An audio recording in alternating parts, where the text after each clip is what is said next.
Kolkata doctor கேஸ்ல 2 நபர்கள் வந்துட்டு ஒரு பெரிய ஒரு கேம் பிளேவை பண்ணிட்டு இருக்காங்க. ஒண்ணு யாரு அப்படின்னா சந்தீப் கோஷ் அப்படின்னு சொல்லப்படுற ஆர்ஜிகர் மருத்துவமனையுடைய பிரின்சிபல். அண்ட் நெக்ஸ்ட் வந்துட்டு அதுல அக்யூஸ்டா இப்போதைக்கு சிக்கு தவிச்சு பயங்கரமான ஒரு கோலாகலம் எல்லாம் பண்ணிக்கிட்டு நூடுல்ஸ் தான் வேணும் அப்படின்னு அரெஸ்ட் பண்ண இடத்துலயே ஓவர் ஆட்டம் போட்டுட்டு இருக்கிற சஞ்சய் ராய். ஸோ இவங்க 2 பேரை பார்த்தீங்கன்னா லேட்டஸ்ட் அப்டேட் என்ன அப்படின்றத பத்தி தான் இந்த வீடியோ. ஸோ வீடியோக்குள்ள போகலாம். அண்ட் நீங்க பார்த்துட்டு இருக்கிறது கல்கரை நியூஸ் அண்ட் நான் தீபிகா. இப்போ என்ன ரீசெண்டான அப்டேட் அப்படின்னு பாத்தீங்கன்னா, சஞ்சய் ராய் இருக்கான் இல்லையா, அவன் ஏன் அந்த ஹாஸ்பிட்டல் உள்ள அதுவும் அந்த ராத்திரி நேரத்துல 3rd ஃப்ளோர்ல இருக்கிற செமினார் ஹால் போனா அப்படின்றதுக்கான ஒரு ஆன்சரை சொல்லிட்டான். ஏன்னா ரொம்ப நாளாவே சிபிஐ என்கொயரி பண்ணிட்டே இருக்காங்க. டேய் நீ ஃபர்ஸ்ட் உண்மை ஆமாப்பா நான் தான் பண்ணேன் அப்படின்னு ஒத்துக்கிட்டேன். அதுக்கப்புறம் எனக்கு இதுக்கும் சம்மந்தமே கிடையாது, நான் எந்த தப்புமே பண்ணல, நான்லாம் பண்ணுவேனா, நான் அப்பாவிங்க அப்படின்னு சொல்லி நடிச்சிட்டு இருக்கேன். உனக்கு ஒரு லாயர் ஆஜரானவனியா நீ என்ன அப்படியே மாத்தி மாத்தி பேச ஆரம்பிச்சிருவியா அப்படின்னு அவங்க கிட்ட நிறைய கேள்வி கேட்டாங்க. அதுல அவன் சொன்ன பதில் அப்படி எப்படி எப்படி எப்படின்னு ட்விஸ்ட் பண்ணிட்டு இருந்தாலும் ஃபைனலா நான் பண்ணவே இல்லைன்னு சொன்னா இல்லையா, அவன் இப்போ சரிடா நீ பண்ணல, ஆனா அந்த டைம்ல உனக்கு அங்க என்ன வேலை, எதுக்காக 3rd ஃப்ளோர்ல இருக்கிற அந்த செமினார் ஹாலுக்கு நீ போன சொல்லு அப்படின்னு சொல்லி இந்த கேள்வி தொடர்ந்து கேட்கப்பட்டுச்சு. அவன் பதில் சொன்னானா, சொல்லல, ஆனா இப்ப சொல்லிட்டான். சோ அவன் சொன்னதுக்கான ஆன்சர் என்ன, இது ஏத்துக்க முடியுமா முடியாதா அப்படின்றத நம்ம டிசைட் பண்ணலாம், பார்க்கலாம், தெரிஞ்சுக்கலாம். சோ அவன்கிட்ட ஒரு சிங்கம் போல ஓகேவா, அந்த அவ்வளோ பெரிய ஒரு ஹாஸ்பிட்டல், கவர்மெண்ட் ஹாஸ்பிட்டல்ல இந்த அளவுக்கு ஜாலியா போறது திரியறது, ராத்திரி நேரத்துல உள்ள வர்றது ஹாப்பியா இருக்கான். எப்படி, யாரு கொடுத்த யாரு அவனுக்காக அந்த அளவுக்கு ஒரு சூப்பர் பவர் கொடுத்தது அப்படின்னு கொஸ்டினும் எல்லாருக்கிட்டையும் இருந்துச்சு. பிரீஃபா பார்க்கலாம்.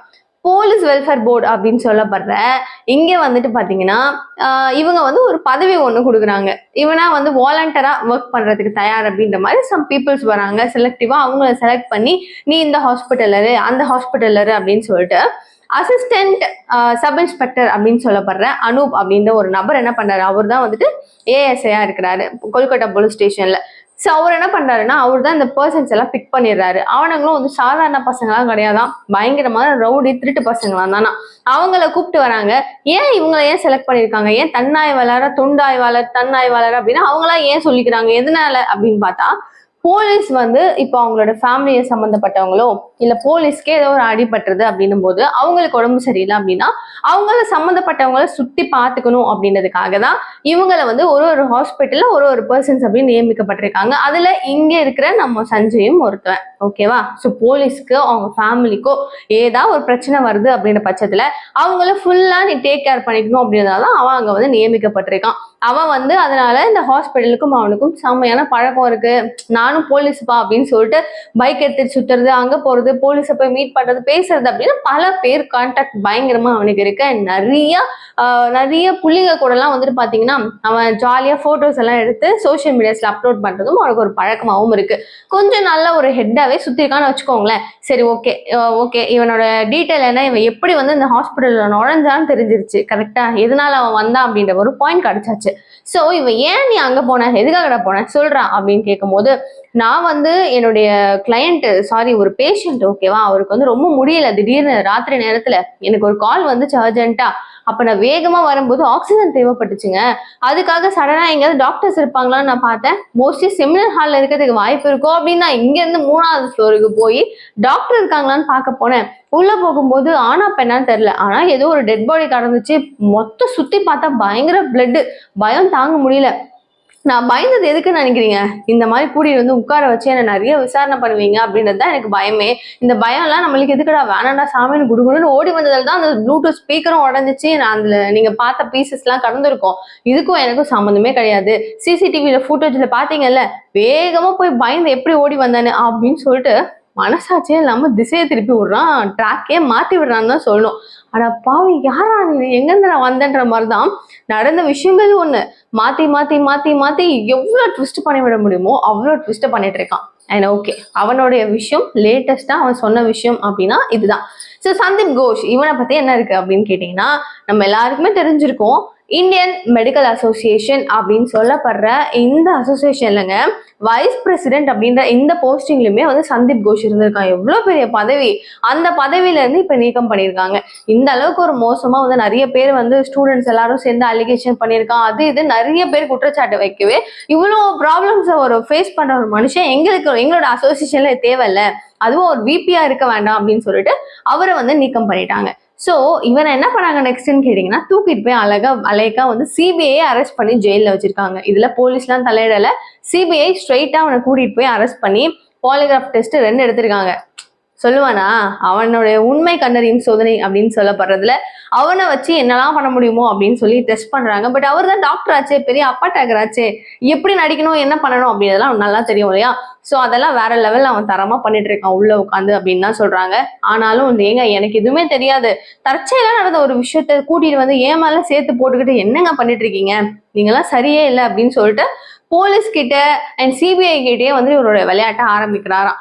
இவர்கிட்ட 2 வாரம் இன்வெஸ்டிகேட்டும் பண்ணியிருக்காங்க. என்னதானா பண்ணிட்டு இருந்த நீ, இந்த ஹாஸ்பிட்டல்ல எதனால இப்படி நடந்துச்சு அப்படின்லாம் சொல்லி நிறைய கொஸ்டின்ஸ் கேட்டுட்டு இருக்காங்க. எதுக்கான ஒரு பதிலும் இல்லை.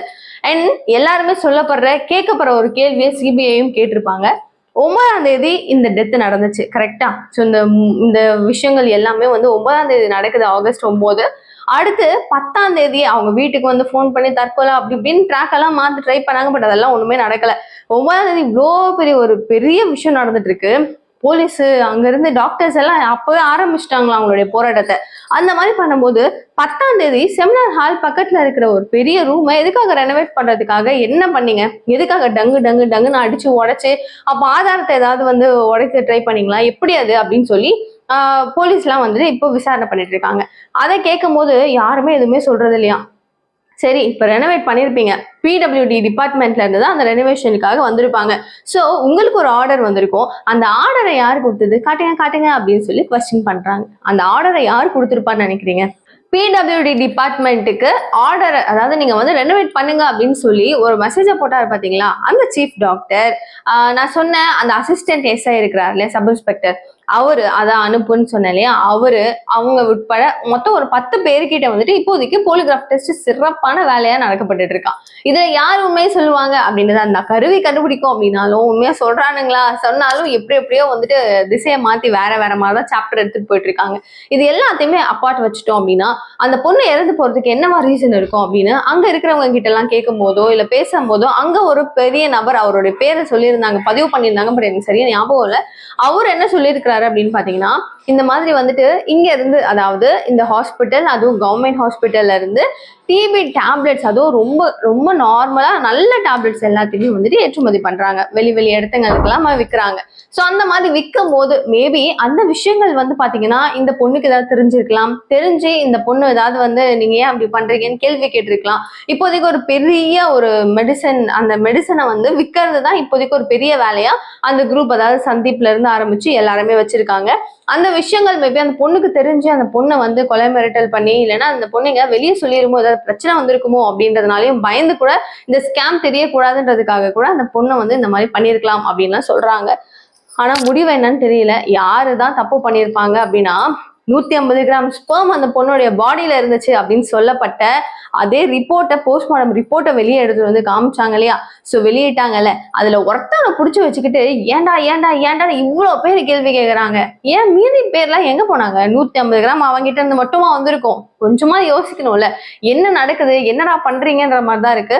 இன்னும் வந்து கிட்டத்தட்ட ஒரு 24-25 நாளைக்கு மேலே ஆயிடுச்சு இல்லையா. ஸோ இன்னும் அந்த கேஸ் இழுவையில தான் இருக்கே தவிர இப்போ மரண தண்டனை கொடுக்கப்படும் சொல்றாங்க. எப்ப கொடுக்க போறீங்க? இன்னும் அக்யூஸ்டே இன்னும் கரெக்டா நீ தானே பண்ண தப்புன்னு சொல்லி பிடிக்க முடியாம தான் இருக்காங்க. சிபிஐ ஆனா வந்து இறங்கி வேலை செய்யறதாவும் சொல்றாங்க. கன்ஃபார்மா எங்களை நம்புங்க, சிறப்பா நாங்க வந்துட்டு யாருன்றது கண்டுபிடிச்சு சொல்லுவோம்னு சொல்லியிருக்காங்க. எதிர்பார்த்துட்டு தான் இருக்கோம், இதெல்லாம் ட்விஸ்ட் நடக்க போதுன்னு தெரியல. ஒருத்தவங்களை மாத்தி ஒருத்தவங்க அப்படின்னு சொல்லிட்டு தான் இருக்காங்க. ஆனாலும் இந்த கேஸ்ல ஒரு பெரிய மர்மம் ஓடிக்கிட்டே தான் இருக்கு. அந்த பொண்ணை மட்டும் டார்கெட் பண்ணிருக்கணும் அப்படின்னா ஏதோ ஒண்ணு இருக்கு. கரெக்டா? நம்மளாலுமே யோசிக்க முடியுதுல்ல, எதுக்கு அவ்வளோ பேர் இருக்கிறாங்க, எவ்வளோ பொண்ணுங்க இருக்கும் போது டார்கெட் பண்ணி அந்த பொண்ணுங்க மேபி இந்த பொண்ணு வந்து இங்கதான் இருக்கு, உள்ள இருக்கு, வாங்கடா அப்படின்னு கூட சொல்லி வந்திருக்கலாமோ, வந்து ஏதாவது பண்ணிருக்கலாமோன்ற மாதிரி வெவ்வேறு கோணத்துல அந்த பொண்ணுக்கான ஹராஸ்மெண்ட் எப்படி நடந்துச்சுன்றதை பத்தி யோசனையிலையும் பயங்கரமா தீவிரமா இருக்காங்க. அண்ட் சந்தீப் கோஷ் மேல இன்னொரு விஷயமும் குற்றச்சாட்டும் சொல்லியிருக்காங்க. என்னன்னா, அந்த பொண்ணு இறந்து அந்த அந்த பிணத்தை வந்துட்டு தகனம் பண்ணோம் இல்லையா, அதை வந்து அவங்க தரப்புல இருந்து ரொம்ப அர்ஜென்ட் பண்ணாங்களாம். சீக்கிரமா பண்ணிடுங்க உடனே பண்ணுங்கன்னு. ஆனா ஏன்னா இவங்களுக்கு வந்து போஸ்ட்மார்டம் ரிப்போர்ட் வந்து ஒரு வாட்டி தப்பு அப்படின்னு வந்துச்சுன்னா கூட நெக்ஸ்ட் பண்றதுக்கான நிறைய சான்சஸ் இருக்கான். ஆனா அந்த சான்சஸ்லாம் இருக்கக்கூடாது. உடனே தகனம் பண்ணிட்டா பிரச்சனையே இல்லைன்னு கூட மேபி அப்படி பண்ணிருக்கலாம் அப்படின்லாம் சொல்றாங்க. ஸோ என்னெல்லாம் நடக்குது, இது எப்படிலாம் எடுத்துட்டு போறாங்கன்னு தெரியல. அப் டு டேட் நான் உங்களுக்கு எல்லா இன்ஃபர்மேஷனுமே ஷேர் பண்றேன். அதுக்கு நீங்க நம்ம சேனலை சப்ஸ்கிரைப் பண்ணிக்கோங்க. அப்பதான் உங்களுக்கு எல்லா இன்ஃபர்மேஷனும் உடனுக்குடன் வந்து சேரும். தேங்க்யூ ஸோ மச் ஃபார் வாட்சிங் this video. Bye guys. Bye.